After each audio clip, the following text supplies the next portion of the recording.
Hello అండి, అందరికీ నమస్తే. అయితే ఆంటీ దగ్గరికి పేపర్ స్కేలు అవన్నీ తీసుకొని పోయిన తర్వాత కటింగ్ డ్రాయింగ్ అంటే అప్పట్లో జుబ్బా ఉంటుండే అండి. జుబ్బా డ్రాయింగ్ అయితే చూపించింది. జుబ్బా అంటే చిన్న చిన్న పిల్లలకి వేసేటి అవి. ఇప్పుడేమో అన్ని రెడీమేడ్ కాబట్టి జుబ్బా అంటే చాలామంది టైలర్స్కి తెలియదు ఇప్పుడు. అప్పుడు జుబ్బా అనేసి ఉంటుండే.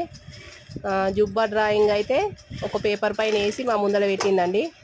అది చూసుకుంటా డ్రాయింగ్ చేయాలని. అది చూసుకుంటా డ్రాయింగ్ చేసిన కొద్దీ ఆంటీకి చూపించిన కొద్దీ రాలేదు. ఆంటీ ఇంకెట్లా రాయాలంటే నేను ఎట్లా గీసినో అట్లనే రావాలి. ఒక పెన్ను గీత పైన ఇంకొక గీత రావద్దు, ఎట్లుందో అట్లనే రావాలంటుందండి.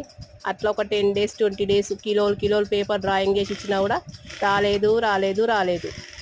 అట్లా చేసి మాకే బేజారు వస్తుండే. అయితే ఒకరోజు ఏం జరిగిందంటే, ఆంటీ ఇంత మంచిగా చేసినా కూడా ఇంకా రాలేదంటురేంది మీరు అని చెప్పేసి అని అన్నామండి.